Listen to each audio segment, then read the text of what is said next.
E aí galera, beleza? Estamos começando mais um Papo de Casa e hoje com mais um convidado especial. Dessa vez tenho a honra e o prazer de conversar com o Dr. Marcos Pagan, juiz de direito aqui de São José dos Campos. Doutor, que prazer conversar com o senhor nesse Papo de Casa. Prazer é todo meu ver um jovem jornalista fazendo um trabalho bem bacana, e é um prazer também a gente poder levar alguma coisa do Poder Judiciário para as pessoas. Doutor, para a gente começar um pouco, para quem nos assiste, saber um pouquinho quem é Marcos Pagan. O senhor é natural de onde? Eu sou paulistano, nasci na zona norte de São Paulo, vivi lá por 27 anos, ali no bairro de Santana, e depois, por conta da carreira, eu tive que vir para o interior. Tive uma rápida passagem pelo Vale do Ribeira por 2 anos, e depois vim para Jacareí. Fui juiz em Jacareí por 8 anos lá, uma cidade que eu gostei muito. Foi lá que eu conheci minha esposa também e acabei casando. Hoje eu tenho uma casa, moro num condomínio em Jacareí, mas em 2006 eu vim trabalhar aqui em São José dos Campos. Como que o direito entrou na sua vida? Foi interessante porque eu fiz um curso técnico, Caio, curso técnico em mecânica na Escola Técnica Federal lá de São Paulo, também na Zona Norte. E foi bom eu ter feito esse curso, porque embora eu tenha até ido até o final e pegado o diploma, conseguido o diploma, eu percebi que exatas não era muito a minha praia. Eu sempre gostei de escrever, sempre gostei da área de humanas, e aí eu tive uma passagem na faculdade de propaganda e marketing. Então eu fiz 2 semestres de propaganda e marketing, mas também não me encontrei. Voltei, fui fazer cursinho, e durante o cursinho preparatório eu comecei a me interessar mais, principalmente pela faculdade de Direito da USP, Via que a parte de literatura, muitos poetas, pessoas de expressão tinham passado por lá, e aí eu tive essa sensação de que seria um caminho interessante, porque tem uma carga forte de humanas. Aí prestei o vestibular, consegui ingressar inclusive nessa faculdade, na Faculdade de Direito da USP, e ali foi onde eu cursei essa minha primeira graduação, porque eu também sou graduado em Administração Pública. E quando o senhor terminou a faculdade de Direito, o senhor já advogou antes de prestar o concurso para juiz? A gente tinha na minha época obrigatoriamente que ter uma experiência, e eu tive uma experiência de 2 anos, mas não propriamente na área contenciosa, como a gente chama, fazendo audiências. Eu fui consultor de uma empresa de auditoria, e ali foi que eu recebi, nesse momento consegui obter esses 2 anos. Então não cheguei a advogar propriamente. A primeira audiência que eu fiz foi já como juiz, Caio. Agora entrando um pouco na vida de juiz, tem algum caso marcante, doutor? Algum caso que o senhor fez são 23 anos como juiz? Um caso que marcou? Olha, eu tive um caso que me marcou. Eu não era propriamente o juiz dessa causa, mas eu estava fazendo uma audiência que a gente chama de precatória, a oitiva de uma testemunha, e essa testemunha era a mãe da vítima. Era uma professora. Esse caso teve uma repercussão grande. Foi uma professora que foi morta, foi assassinada pelo próprio aluno. E quando eu fui ouvir essa mãe, eu me emocionei, porque minha mãe foi professora até os 85 anos dela. Ela exerceu o magistério, eu também sou professor, e ali eu enxerguei uma mãe, principalmente no momento em que, depois de eu ouvi-la, ela tirou a foto da filha, olhou para a foto e começou a chorar. Eu também acabei me emocionando, e nesse dia foi difícil terminar essa audiência, mas foi um caso que eu me relembro bem, um caso marcante. Mas além desses, nós temos outros casos que ficam marcados na memória da gente por uma particularidade, às vezes pela repercussão. Esse caso é um que está na minha memória e acabou me marcando durante esse tempo, porque a gente percebe que o nosso trabalho, muitas das vezes, principalmente na área criminal, ele lida com grandes traumas, tragédias humanas, e para nós, embora seja trabalho, acaba de vez em quando também nos atingindo, nos sensibilizando. Neste Papo de Casa, hoje estamos conversando com o juiz de direito, o Dr. Marcos Pagan. Doutor, o senhor trabalhou como juiz na área criminal e hoje está na área civil. Sim. Por que essa mudança?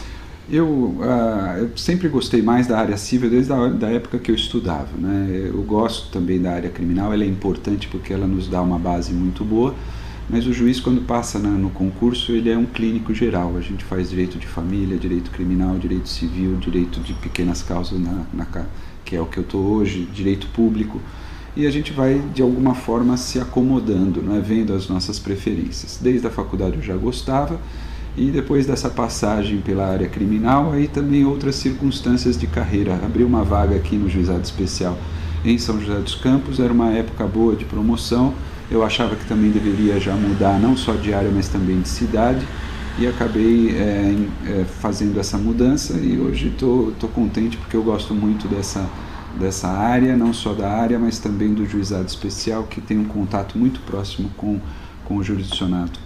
Doutor, quando a gente fala em justiça hoje, é uma coisa que a sociedade brasileira clama muito nos dias em que vivemos. Recentemente, o caso do episódio do ex-presidente Lula, sim, um desembargador decretou a soltura dele, aí os outros dois desembargadores mantiveram essa decisão de deixá-lo preso. Agora, assim, falando de um modo geral, não entrando no caso específico, sim, doutor, o senhor, nos seus 23 anos de magistrado, já viu alguma coisa parecida com isso, essa briga jurídica? Para nós não é uma briga jurídica, em especial nesse caso, nós estamos, muito provavelmente essas ocorrências ainda vão se dar lá para frente, mas muito provavelmente o desembargador vai ter que responder administrativamente perante a sua corregedoria, o Conselho Nacional de Justiça, porque foi algo, pelo menos pelas informações que nós temos, algo estranho, né, no mínimo estranho, e provavelmente ele vai ter que responder por isso. Já teve casos assim? Já teve. Nós aqui em São José dos Campos tivemos uma situação semelhante, um juiz na época de recesso, de plantão, avocou também o processo, modificou o conteúdo dele, a decisão anterior, e esse juiz foi punido, saiu da carreira.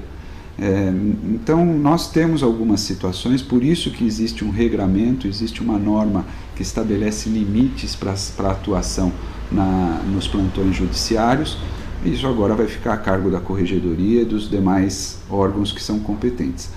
Mas para nós que estamos internamente ligados à carreira e ao exercício da função de juiz, a despeito da grande responsabilidade, hoje a população está percebendo como é importante nós termos juízes capacitados, isentos, imparciais. Nós temos também algumas regras a serem seguidas, o juiz não pode tudo, é evidente que não pode tudo, então nós temos que seguir regras, né? Então é importante que a população saiba das nossas limitações e do nosso compromisso ético com a justiça e que eventualmente pode acontecer isso. Para nós não foi uma briga jurídica, isso foi uma discussão específica, num caso específico, e que, como nós vimos depois, o próprio ordenamento, com base em alguns regramentos, algumas normas, ele acaba se acomodando. Graças a Deus não tivemos uma consequência irreversível. Doutor, um dos princípios básicos da Constituição é que todos somos iguais perante a lei.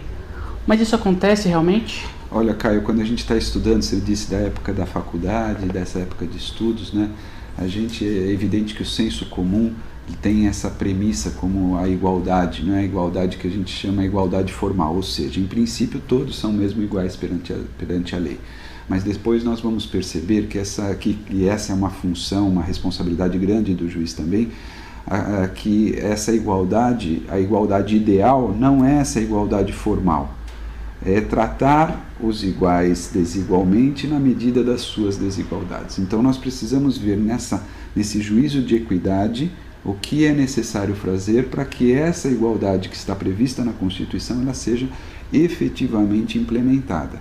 E não é tão simples assim. Às vezes, fazer com que as pessoas se tornem iguais perante a lei implica tomar providências de desigualdade. E é muito difícil isso. Esse limite implica não só um desafio muito grande com o juiz, mas também uma capacitação para que ele consiga fazer a justiça nesse caso em específico. Portanto, essa igualdade que é tão decantada, ela é algo mais do que simplesmente essa expressão. Hoje a gente conversa com o juiz de direito aqui de São José dos Campos, Dr. Marcos Pagan. Doutor, eu perguntei com relação a isso, porque hoje a gente vive num momento político muito conturbado, em que vários políticos estão sendo presos, mas a gente vê que um político é preso, 2, 3 meses depois ele é solto. No meu ver, hoje é mais, muitas vezes essas medidas são tomadas politicamente. Nós temos, na verdade, viu, Caio, uma interface, uma tangência entre a parte jurídica e a parte política, não há dúvida em relação a isso. Mas para nós que somos da carreira, os técnicos judiciários, né, nas decisões, nós temos que, quanto mais possível, e o ideal é que seja o mais possível, abstrair da questão política. Então a análise do caso ela é feita com base nas normas jurídicas, nas normas técnicas, processuais e jurídicas. Existe um componente político nas decisões? Existe, não dá para negar, principalmente quando chega às instâncias superiores, tanto que nosso Supremo Tribunal Federal é um órgão político. O juiz também, na sua atuação, ele tem também uma carga política, porque nós fazemos parte de um dos poderes da República. Agora, o ideal é que quanto mais esse componente político seja afastado, abstraído, mais a justiça fica pura, purificada, fica mais fácil de entender. É evidente que essas incoerências, essas contradições, elas causam uma certa espécie para a população e às vezes até para nós que somos técnicos, mas isso é natural do sistema e é necessário, como eu disse, aperfeiçoar não só os nossos técnicos, os nossos juízes, os nossos magistrados, mas como aperfeiçoar o ordenamento como um todo.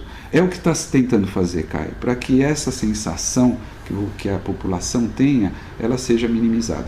Que nós aperfeiçoemos não só o nosso ordenamento jurídico, mas também a forma de seleção, de capacitação e de atuação de todos os magistrados. Qual a opinião do senhor sobre o foro privilegiado? Eu acho que o foro privilegiado deveria ser restringido. Ele é necessário, às vezes tem pessoas que acham que o foro é uma capa de proteção, nem sempre é assim, ele pode gerar inclusive uma forma de penalização, de diminuição dos direitos da pessoa, porque não vai ter tantos recursos, mas eu acho que nós alargamos muito o foro, a gente chama de prerrogativa de foro, né, de função.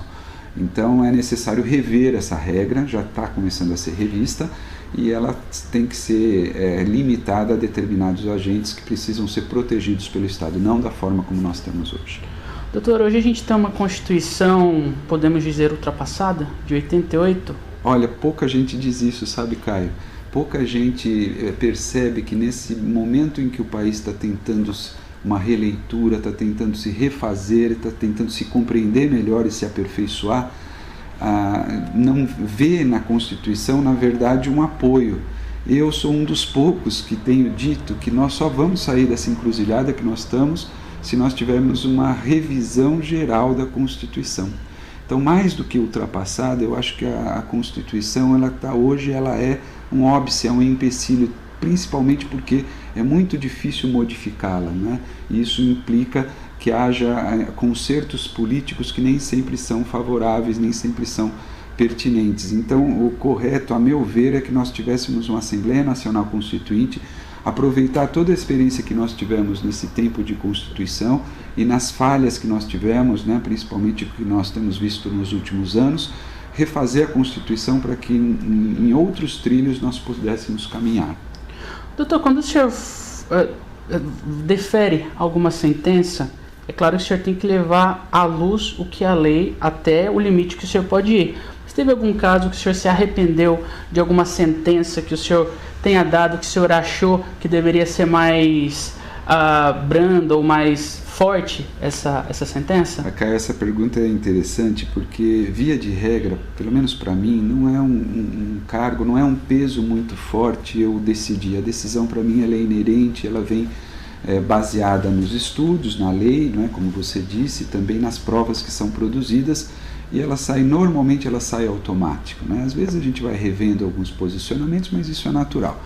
Mas a sua pergunta é interessante porque eu era muito novo na carreira e eu tive um caso em que uma mulher apareceu na minha sala e ela tinha um processo, ela apareceu grávida na minha sala, né? Estava com a barriga já grande e pediu e disse o seguinte: o senhor decidir está decidido, mas a minha criança, o meu bebê, não tem o cérebro. Então era um caso de anencefalia. Eu era muito jovem, ainda muito inseguro, e na nossa legislação nós só temos na lei 2 casos, 2 hipóteses em que se admite o aborto. É o caso de um estupro ou se houver um perigo para a mãe. Nesse caso não havia.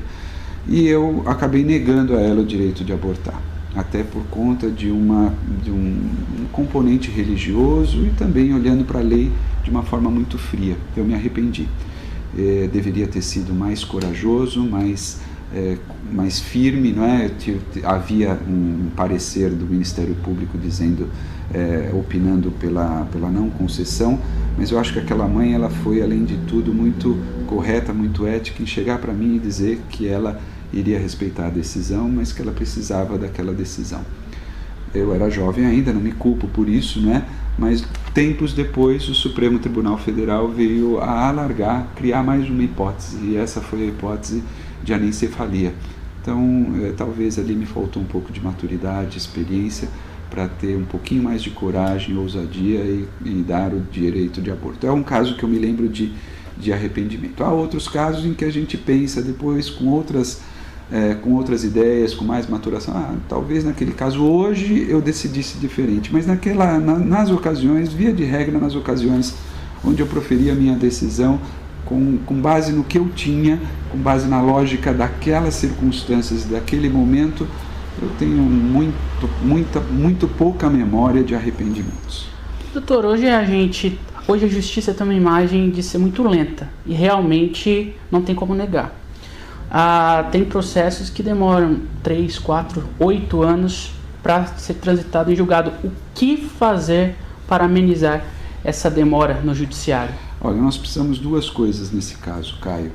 Primeiro, estruturar melhor o Poder Judiciário, a Justiça, de tal forma que a gente consiga, não só com os instrumentos digitais hoje, né, mas também com uma atuação mais específica e mais capacitada dos nossos integrantes, melhorar essa qualidade da prestação jurisdicional, ou seja, do serviço que a gente presta.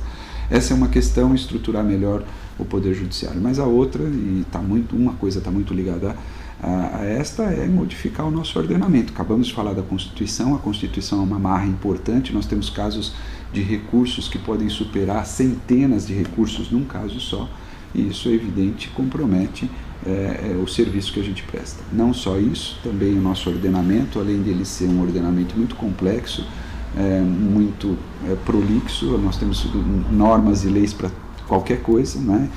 Acaba sendo compromete até a segurança jurídica e a aplicação do direito, e isso atua também contra as partes e a celeridade do processo. Mas nós já melhoramos bastante. Nós temos hoje uma justiça que consegue dar uma resposta mais rápida, mais eficaz. Aqui mesmo no Juizado Especial, uma experiência extremamente inovadora e que deu grandes resultados.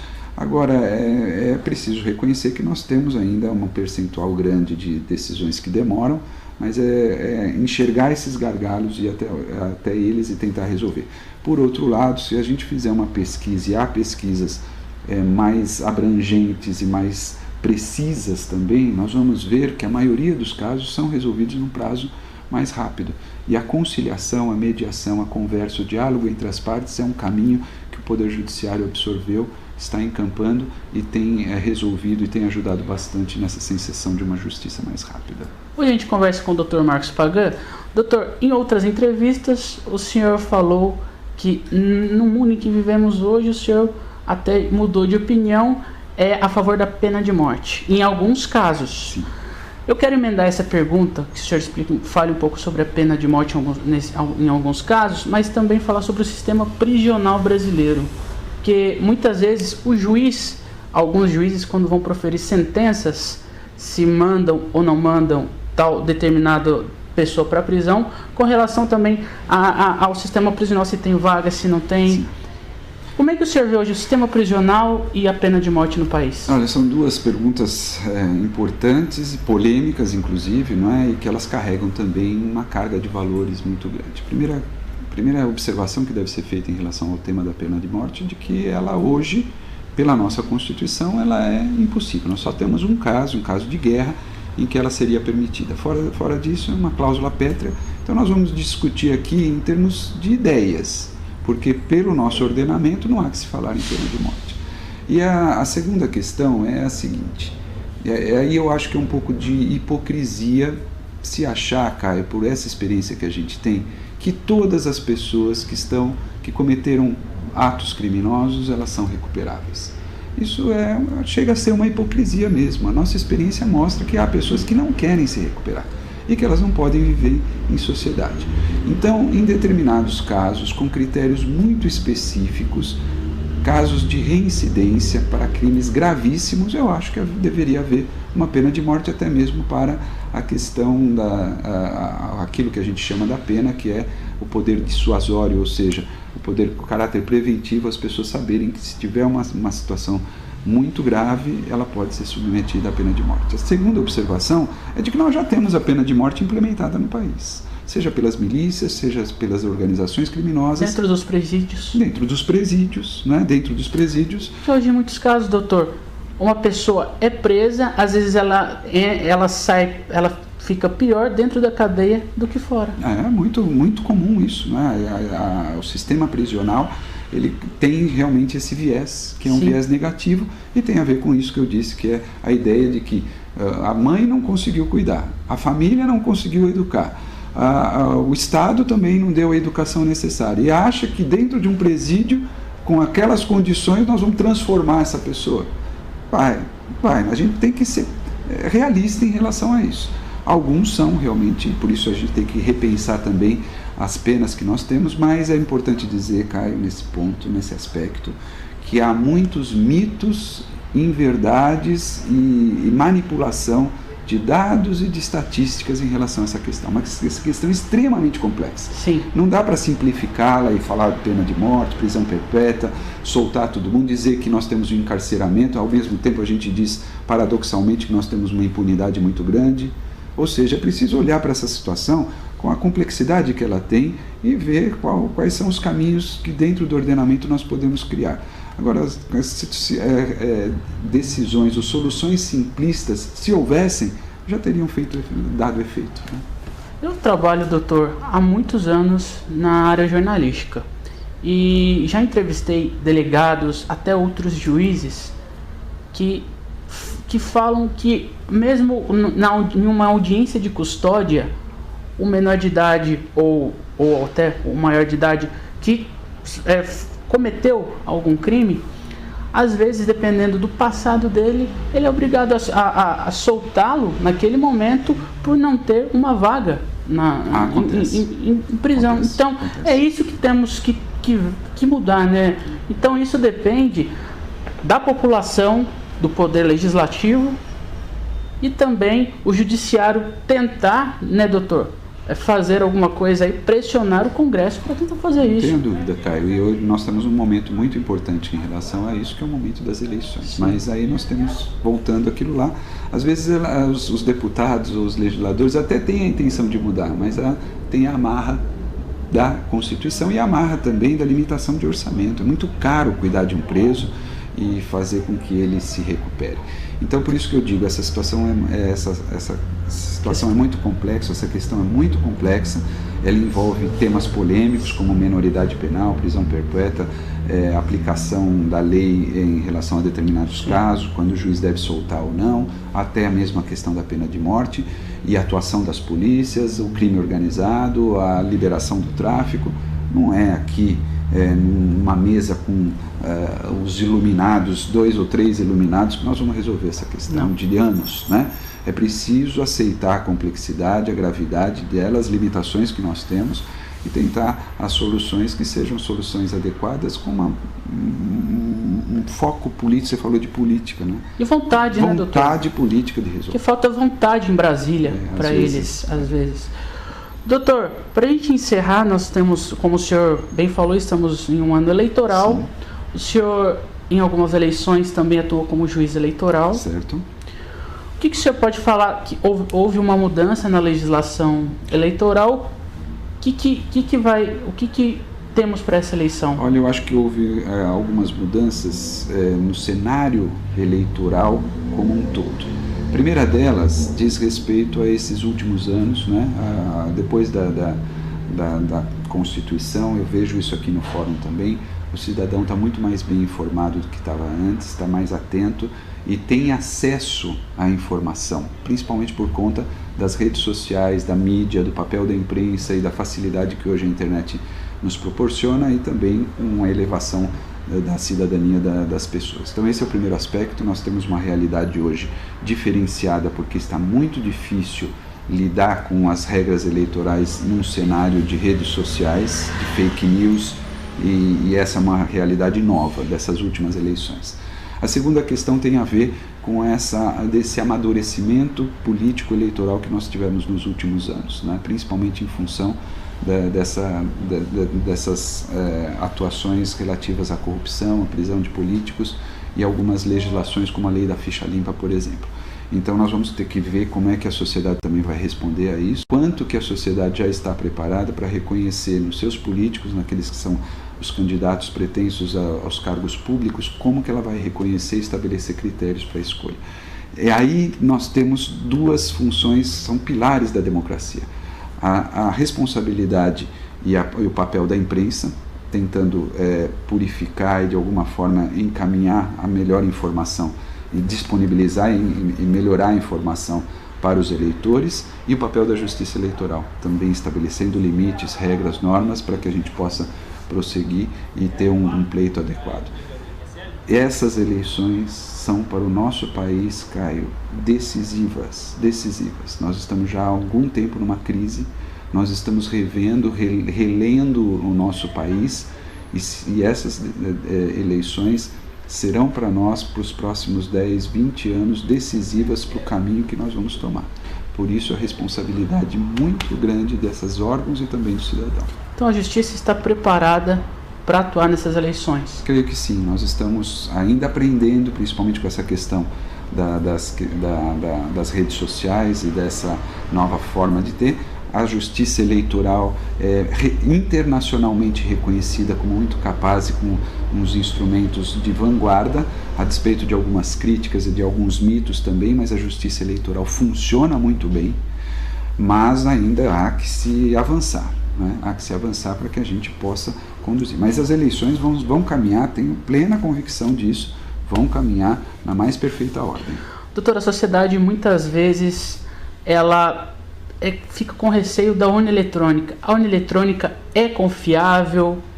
Ultimamente, sabe, Caio, está difícil dizer se aqui lá está avalizar, né, a confiabilidade, porque a gente tem visto aí algumas surpresas em relação a determinadas coisas. Mas a despeito disso, e mesmo correndo esse risco, eu que já fui juiz eleitoral e sei a complexidade dessas questões, eu posso dizer que a urna eletrônica é sim confiável. Nós temos técnicos extremamente capazes e também agora toda vez que se lida com o elemento humano, ele pode eventualmente criar falhas ou até descaminhos, desvios. Preciso conter isso. Mas a urna eletrônica, eu acho que essa é uma preocupação que a população não deveria ter. Deveria pensar em outros problemas, que nós temos bastantes para eles, mas confiar na justiça eleitoral, que ela é bastante confiável. Gente, estamos encerrando mais um Papo de Casa. Hoje conversei com o juiz de direito, Dr. Marcos Pagan. Doutor, satisfação em entrevistá-lo. Peço que o senhor converse e fique à vontade para falar com os telespectadores. Primeiro eu queria parabenizá-lo, agradecer pela honra, o convite e a oportunidade de estar aqui conversando com os seus ouvintes, os seus telespectadores, mas parabenizá-lo pelo jornalista que você é, pela pertinência das perguntas e também pela liberdade que me deu para falar desses assuntos. Depois, aproveitando esse gancho aqui do finalzinho, dizer que não basta que nós, que somos os agentes políticos, os agentes de Estado, a gente atue também tentando dar o máximo de nós, né? Se o eleitor que está lá do outro lado, ele não fizer a sua parte. Se informe. Hoje não temos mais a desculpa de falta de informação. Tanto os meios de comunicação quanto os outros acessos estão disponíveis.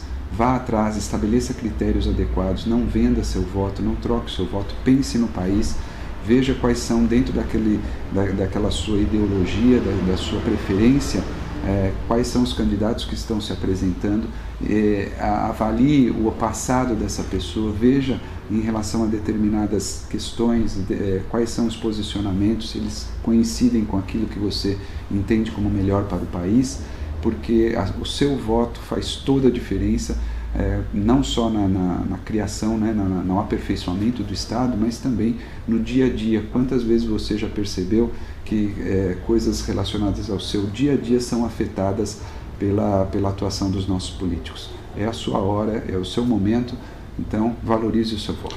Doutor, mais uma vez, muito obrigado. Esse foi o juiz Marcos Pagan. Até o próximo Papo de Casa. Tchau.